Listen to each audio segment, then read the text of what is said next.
Sahabat Tribuners yang saya hormati dan saya muliakan, talkshow lanjutan hari ini fokus to help, ya, fokus untuk menolong sebagai kunci sukses dalam bisnis.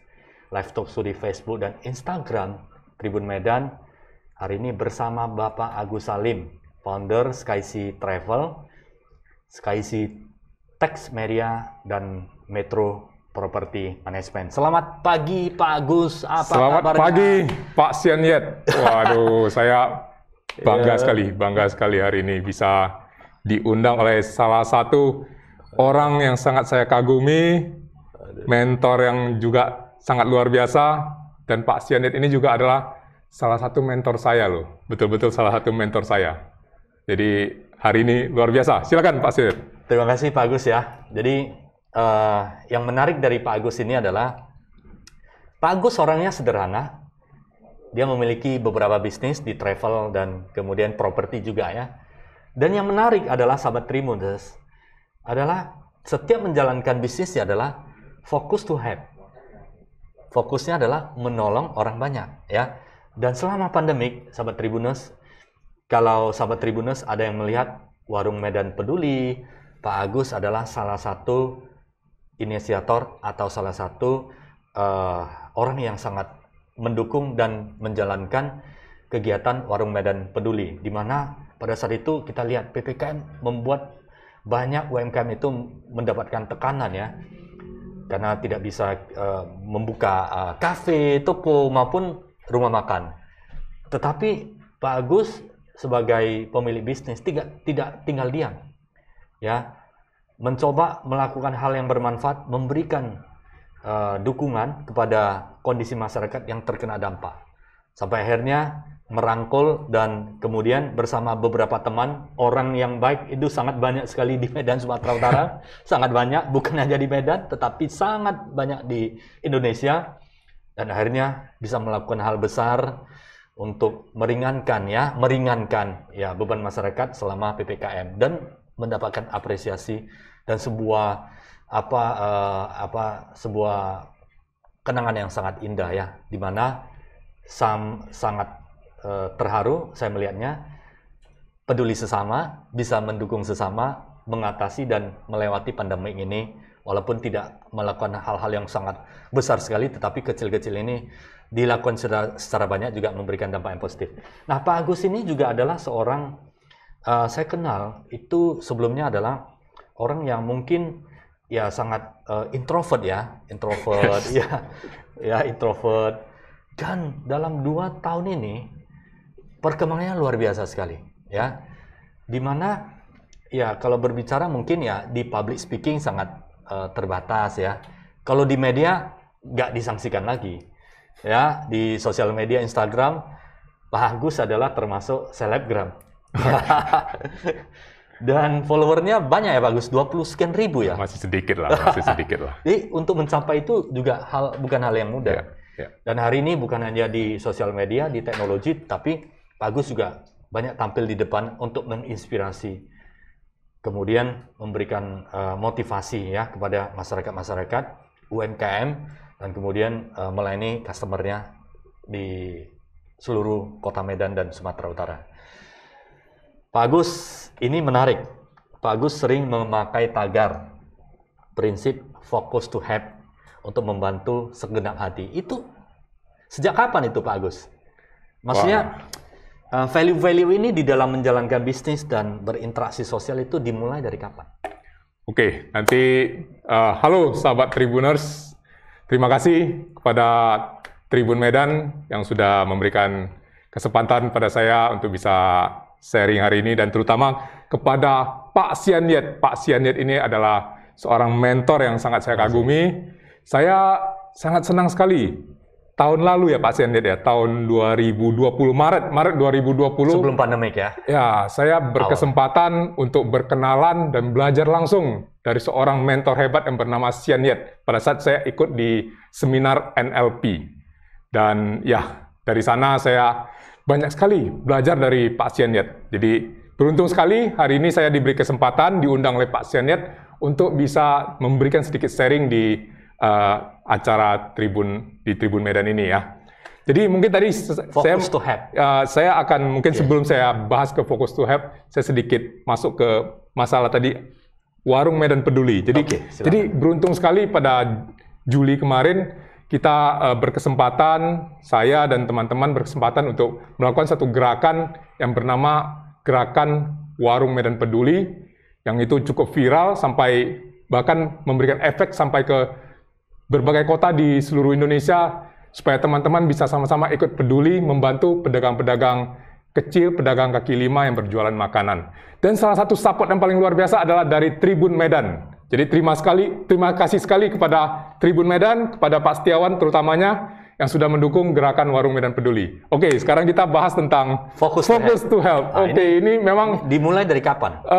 Prinsip dan kemudian tagar ini ya. Saya kira ini kalau digali kembali ya Pak Ciandet ya. Ini mungkin bermula dari pada saat saya kecil. Ya. Jadi saya ini sangat beruntung sekali pada saat saya kecil, saya tinggal di kampung. Jadi saya beruntung sekali bisa tinggal di desa yang bernama Besitang. Jadi itu kurang lebih 4 jam dari kota Medan. Ya. Jadi di kampung Besitang ini saya tahu lah ya kehidupan kampung itu ya. Kehidupan kampung itu masih sangat tulus sekali. Jadi situasi gotong royong, saling membantu itu sangat kental sekali.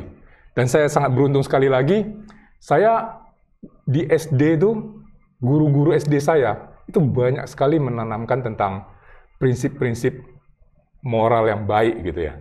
Jadi kita selalu ditanamkan ke diri saya itu, ke diri murid-murid ini, bahwasanya kita dalam kehidupan ini kita harus senantiasa bisa membantu orang, memberi kebaikan. Itulah yang sering sekali ditanam oleh guru-guru saya. Ditambah lagi mungkin dari orang tua juga dikasih bimbingan seperti itu. Jadi saya kira dari masa kecil ini membentuk diri saya. Dan mungkin ada beberapa hal yang mungkin juga agak terasa aneh juga itu, tapi membuat diri saya akhirnya lebih menyadari, ternyata prinsip Focus to Help ini, membantu sepenuh hati itu bisa membuat kita sangat bahagia. Jadi contohnya seperti ini Pak Ciandet. Waktu saya tinggal di kampung tersebut, masih SD, ada satu kebiasaan yang mungkin agak aneh gitu ya teman-teman ya, sahabat Tribuners ya. Di kelas 4, kelas 5, kelas 6 SD, saya seorang anak Tionghoa beragama Buddha.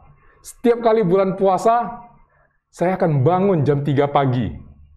Saya akan bangun jam 3 pagi, bangun sendiri tanpa dibanguni orang tua. Saya akan keluar ke jalanan kampung yang gelap itu. Saya bawa senter, bawa kentungan bambu.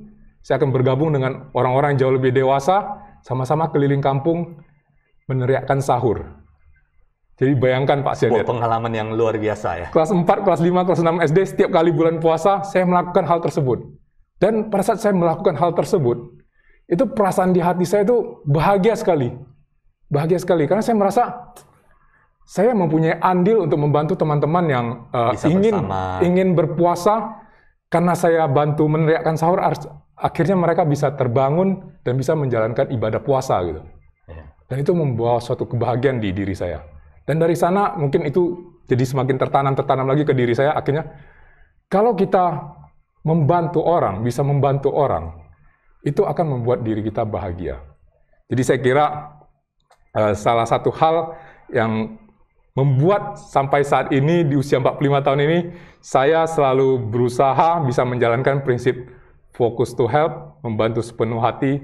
Karena dari masa kecil itu saya mengalami beberapa kejadian yang membuat saya merasa bahagia karena saya bisa membantu orang lain, dan karena saya ditanamkan prinsip-prinsip moral untuk membantu dari guru-guru saya, orang tua saya. Kurang lebih itu. Jadi Focus to Help itu sudah terdidik dari awal ya Pak ya? Yes. Jadi dari awal itu dari guru-guru di sekolah selalu mengajarkan yang baik, yang beretika, bermoral, dan kemudian dari orang tua juga ya. Walaupun hidup di sebuah keluarga yang di sebuah tempat yang jauh dari kota, tapi nilai-nilai kebaikan, nilai-nilai yang ketulusan ini tetap menjadi prioritas ya. Yeah. Akhirnya menjadi sebuah bentuk yang ada diri Pak Agus Salim, bentuknya adalah selalu ada keinginan untuk menolong ya masyarakat sesama.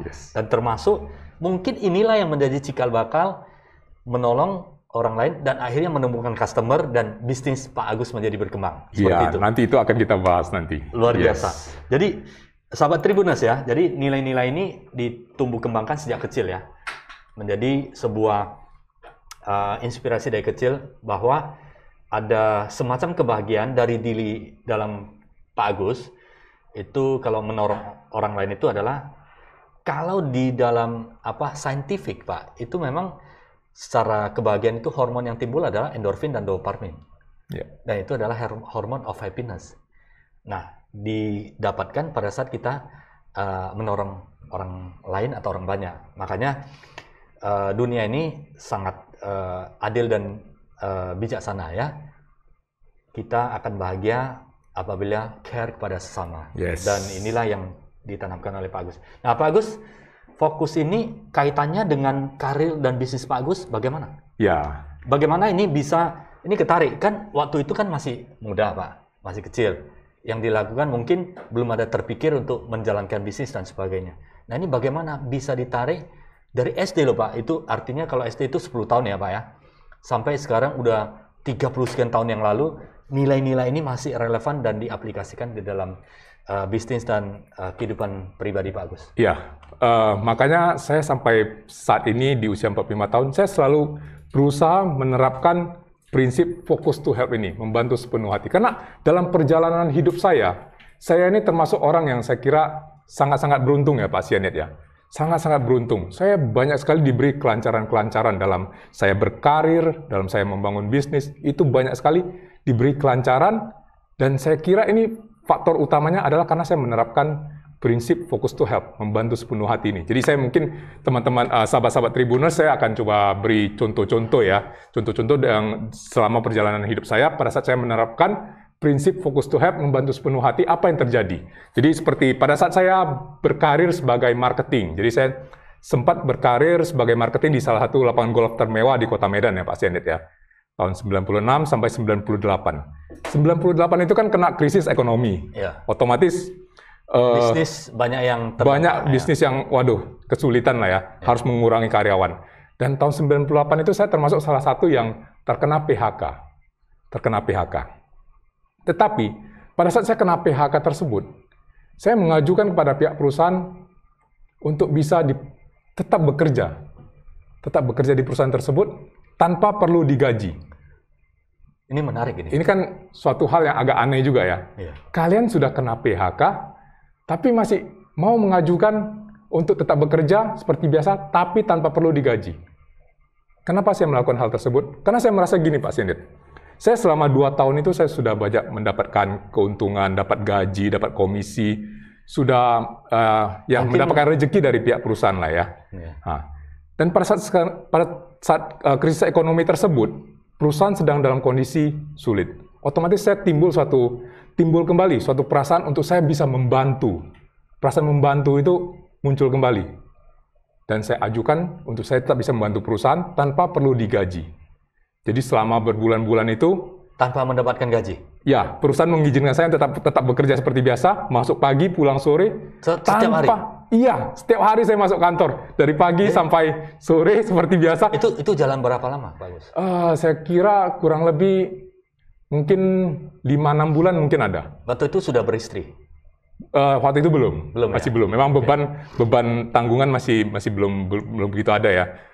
Tapi intinya seperti ini. Pada saat saya melakukan tindakan-tindakan yang kadang-kadang kurang masuk akal, mungkin sahabat-sahabat Tribuners pasti berpikir ini suatu hal yang merugikan gitu ya, yang kurang masuk akal gitu. Tapi teman-teman, yang ajaibnya adalah pada saat kita melakukan tindakan-tindakan yang memberikan bantuan dengan sepenuh hati, itu akan terjadi keajaiban-keajaiban. Keajaibannya seperti gini, Pak Sianet. Setelah saya bekerja berbulan-bulan tanpa digaji, bekas manajer saya di perusahaan ini merekomendasikan saya untuk bekerja di satu perusahaan baru, perusahaan developer asing, penanaman modal asing, yang membangun komplek pergudangan di kawasan industri Medan, dengan posisi marketing manager. Dan langsung diterima tanpa dites apapun. Langsung diterima di perusahaan tersebut, dan dalam waktu tidak lama langsung dikasih posisi bahkan jadi direktur gitu.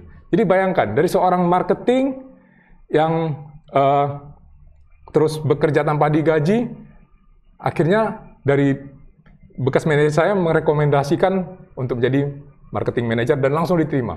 Ini ada kaitannya gitu. Sebuah apa ya? Berkah yang luar biasa sekali. Iya. Atau sebuah apa ya? Saya katakan adalah sebuah anugerah ya, mungkin ya, anugerah atau sesuatu yang datang seperti durian runtuh.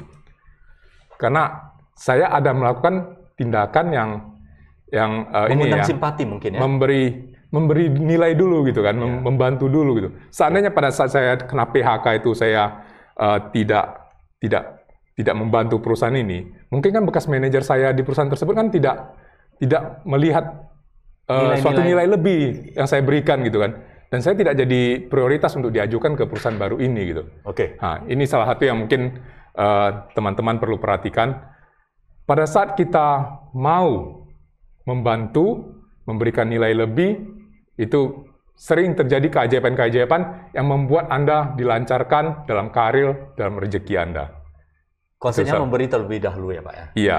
Pasti betul. nanti ada jalan keluar di mana itu kita tidak pernah akan tahu, tetapi akan diberikan kelancaran seperti itu. Betul. Nah, setelah dari sana Pak, bagaimana? Keajaiban apalagi? Kita bicara tentang pada saat saya menjadi direktur. Jadi saya sudah di posisi menjadi direktur di perusahaan developer tersebut ya.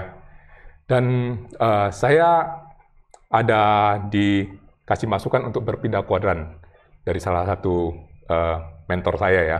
Dia minta dia bilang ke saya, Gus, kamu harus suatu saat harus berpindah kuadran dari seorang karyawan menjadi seorang pengusaha. Dan saya membaca buku Rich Dad Poor Dad, terus saya ikutan seminar Pak Tung, seminarnya Anthony Robbins, dan saya merasa betul, saya kalau harus untuk bisa sukses besar, saya harus bisa berpindah kuadran menjadi seorang pengusaha. Jadi di posisi saya sebagai direktur di perusahaan developer tersebut, saya mulai mencari suatu bisnis yang bisa saya bangun, bisnis pertama saya. Tapi pada saat itu pasien saya barusan menikah. Secara keuangan itu masih waduh sangat inilah ya, terbatas ya. Kalau untuk melakukan suatu bisnis yang besar saya belum bisa. Jadi akhirnya saya melihat teman-teman saya membuka bisnis jual beli handphone. Saya pelajari, oh ini kayaknya cukup simple. Jadi saya memulai bisnis pertama saya itu adalah jual beli belum handphone, hanya aksesoris handphone.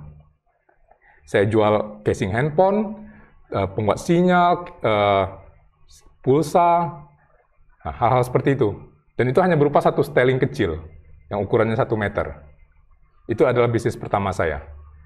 Jadi saya sembari menjadi direktur di perusahaan developer ini, saya juga membangun perusahaan saya yang pertama. Tapi pada saat itu saya karena saya masih bekerja, saya kan harus curi waktu juga untuk membangun bisnis saya ini. Alokasi waktu yang tepat lah supaya bisa diatur ya. Justru ya memang ada alokasi. Cuman saya harus mencuri waktu untuk membangun bisnis pertama.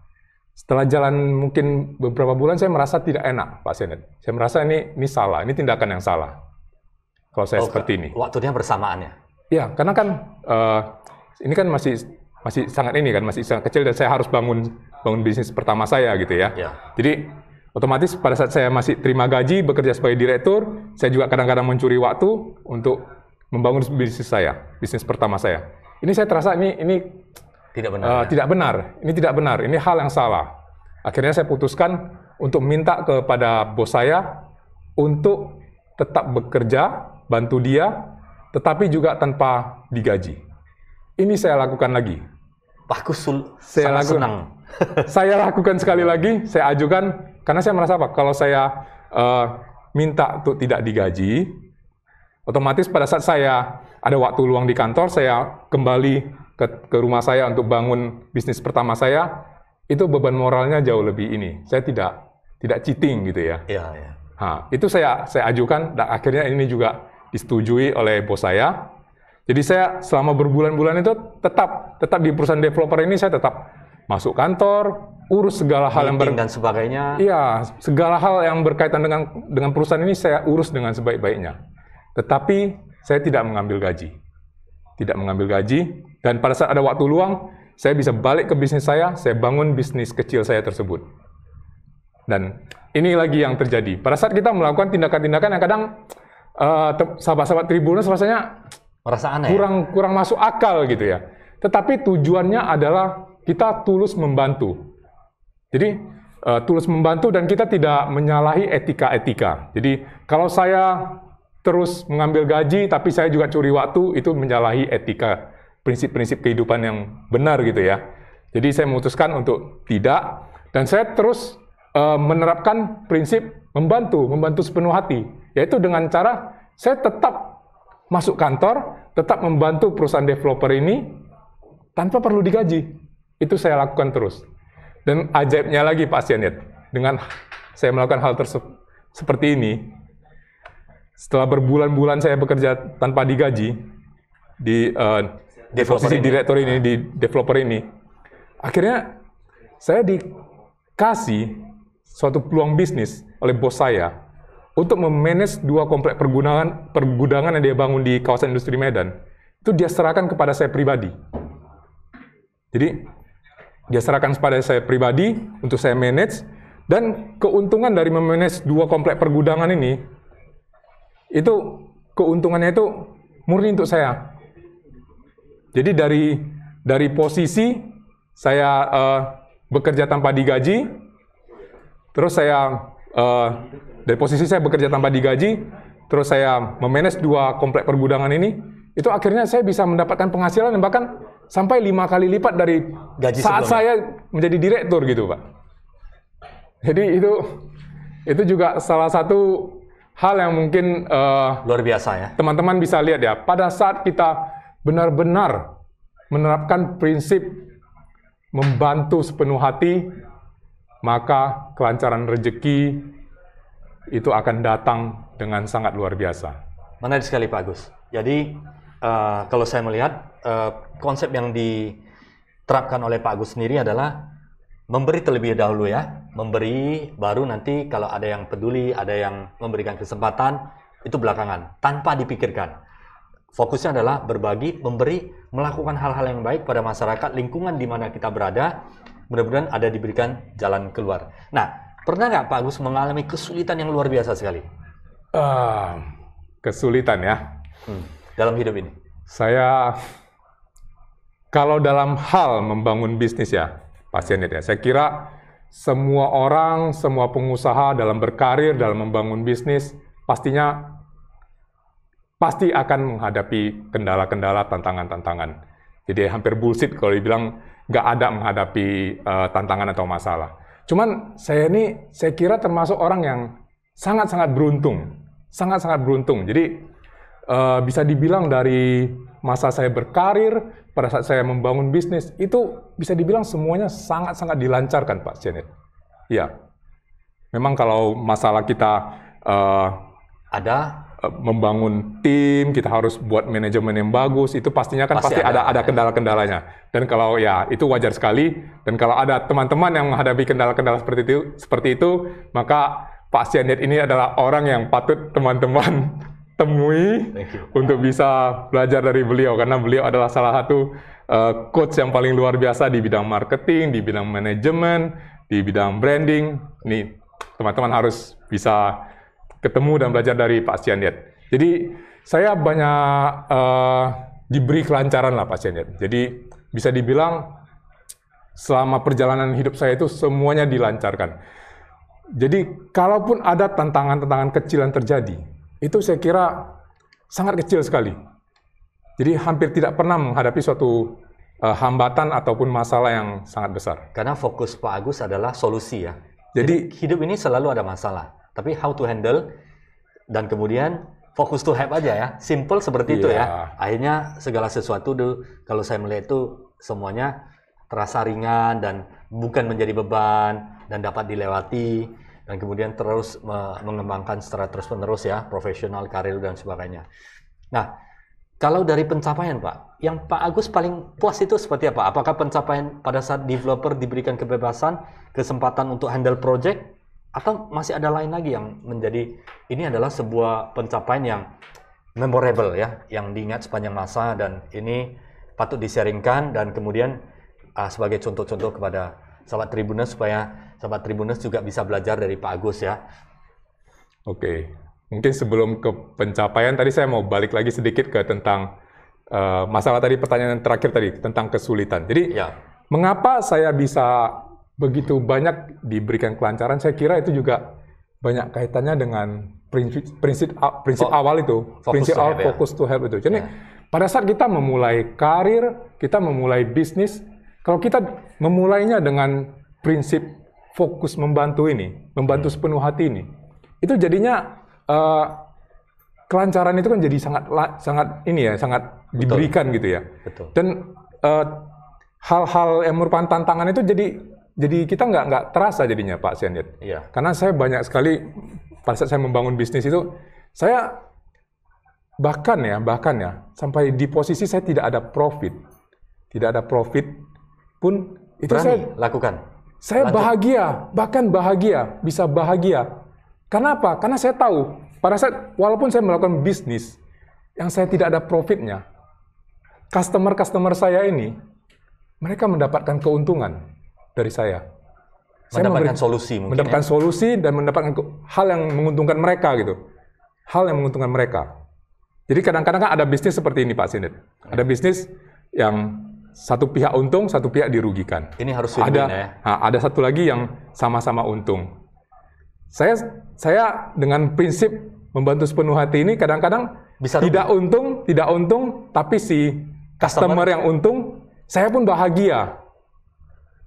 Jadi makanya bagaimana ini bisa Bapak lakukan ya? Sedangkan di dalam menjalankan kehidupan Bapak kan butuh biaya untuk family, keluarga dan sebagainya. Ini tidaklah mudah ini Pak. Nah, ini benar-benar jiwa memberi ini saya katakan adalah level maksimal, dan kadang-kadang kan sebagai keluarga di dalam masyarakat kita ya membutuhkan biaya, perusahaan membutuhkan operasional dan sebagainya. Itu bagaimana Bapak menghadapi itu? Oke, nah makanya ini kan kita memulainya dengan prinsip seperti itu, prinsip membantu sepenuh hati. Ya. Pada saat kita melakukan bisnis-bisnis yang kita tidak profit pun, kita masih bahagia. Kalau kita sudah mulai dari seperti ini, otomatis tidak ada beban ya? Satu hal, kita tidak ada beban. Kita menjalankan bisnis itu dengan bahagia. Yang kedua, customer kita itu, mereka pasti bahagia karena mereka jauh lebih diuntungkan. Dan ini customer akan membesar dengan sangat cepat. Dan ke depannya, rezeki itu akan balik lagi ke kita, Pak Syedid. Luar biasa. Pasti membalik lagi. Dan itu sudah saya rasakan sekali. Saya melakukan bisnis-bisnis yang di awalnya itu dengan prinsip fokus to help, membantu sepenuh hati, tidak ada profit pun saya bahagia, akhirnya rezeki itu datangnya luar biasa. Luar biasa, Pak Agus. Jadi ini mengingatkan saya kepada suatu hal, tanamlah sebanyak mungkin hal-hal yang baik, dan orang akan mengingat, setidaknya dia tidak bisa membalas pada saat sekarang untuk membeli produk kita. Tapi karena orang ini mengenal karakter dan kebaikan dari seseorang, maka dia akan mencari seseorang tersebut untuk berafiliasi, berkolaborasi, dan sebagainya. Karena orang melihat karakter sebenarnya ya. People don't care how much you know. Orang tidak akan peduli berapa hebatnya kita until they know how much you care. Until sampai suatu saat orang itu, oh you care kepada saya, I will care to you juga. Ya. Dan di dalam satu buku yang luar biasa, The 7 Habits of Highly Effective People, karya almarhum Stephen R. Covey, ini luar biasa sekali. Di poin yang kelima, ya, di habit yang kelima itu ada satu habit yang luar biasa. Seek first to understand and then to be understood. Kita memahami orang lain terlebih dahulu, maka orang lain akan memahami kita juga. Jadi ego kita dihilangkan, dan akhirnya kita diberikan kelancaran. Kalau dari ilmiahnya seperti itu, Pak, ya. Mungkin kalau dari segi kepercayaan agama, ya selalu lah ya, apabila kita melakukan hal-hal yang baik, seperti tadi pagi saya bersama Pak Fikri, JNE itu luar biasa sekali. Ya, mereka bagaimana memberi itu tidak mengurangi, malah semakin besar, JNE itu semakin besar. Jadi ini sangat inline dengan kepercayaan. yang diajarkan oleh banyak agama, mengajarkan hal yang baik. Dan dari segi ilmiahnya adalah ya kebiasaan manusia, orang itu selalu ingin diperhatikan. Begitu kita care, maka orang ini akan segan, akan memberikan kesempatan kepada kita lagi. Itu secara hubungan manusia seperti itu. Nah, ini sahabat Tribuners yang dilakukan oleh Pak Agus secara terus-menerus. Tanam kebajikan, tanam kebaikan, orang akan menikmati kebaikan dan kebajikan ini. Dan kemudian orang juga akan segan ya. Ini Pak Agus ternyata orangnya baik ini. Dipercaya, ya kan? Tidak memiliki gaji pun mau berjuang untuk perusahaan. Ini bisa dipercaya. Oke, Pak Agus, you handle lah our project, 2 project itu. Jadi fokus adalah kita memberi terlebih dahulu. Jadi sahabat Tribuners, ini adalah pelajaran yang sangat berharga, sebuah ilmu yang sangat berharga. Jangan kita terlalu berhitung-hitung di awal, tetapi marilah kita berbuat sebanyak mungkin, dan biasanya rezeki itu akan datang sendirinya juga. Ya, Pak Agus.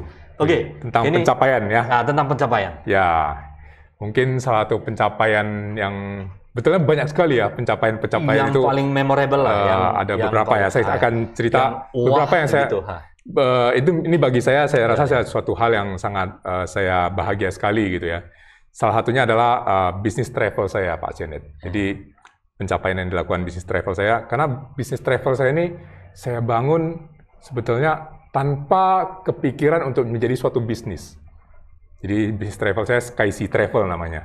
Itu dibangun hanya karena suatu tujuan saja, suatu mimpi bahwasanya kami punya pengetahuan untuk pergi ke luar negeri dengan biaya yang sangat hemat. Jadi saya dan istri itu punya suatu impian, kalau kita bisa memberikan ilmu yang kami ketahui tentang bagaimana keluar negeri dengan sangat murah itu, kita bisa sharing pada teman-teman yang lain yang belum pernah keluar negeri, dan akhirnya mereka bisa mengetahui, caranya seperti ini ya untuk keluar negeri. Jadi uang saya saat ini masih sangat sedikit, tapi dengan menerapkan cara yang kami ketahui tersebut, mereka bisa keluar negeri dengan sangat murah dan bisa mewujudkan impian mereka untuk keluar negeri pertama kalinya. Hanya karena terpikir hal seperti itu, akhirnya saya bangun bisnis travel ini. Tanpa terpikiran ini jadi suatu bisnis yang bisa menghasilkan profit ataupun mencari keuntungan lah ya. Tetapi gara-gara satu prinsip kecil tersebut, satu prinsip untuk membantu orang mewujudkan impiannya bisa keluar negeri tersebut, akhirnya bisnis travel ini menjadi sangat besar dalam waktu yang sangat cepat dan menghasilkan keuntungan yang sangat luar biasa. Jadi mungkin contohnya seperti ini, sahabat-sahabat Tribuners. Pada saat saya menjalankan bisnis travel tersebut, kita selalu mencari sumber-sumber promosi yang sangat murah.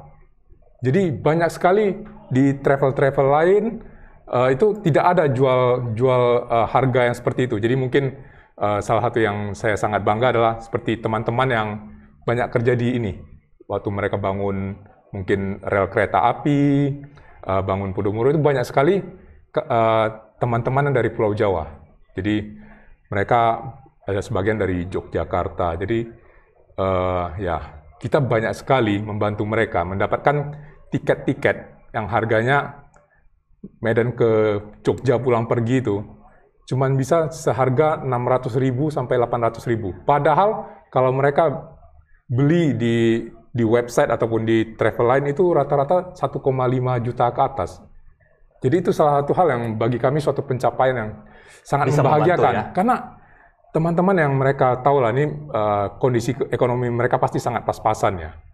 Tetapi karena bisnis, karena travel saya ini akhirnya mereka bisa menghemat uang sampai hampir 1 juta untuk bisa balik ke kampung gitu ya.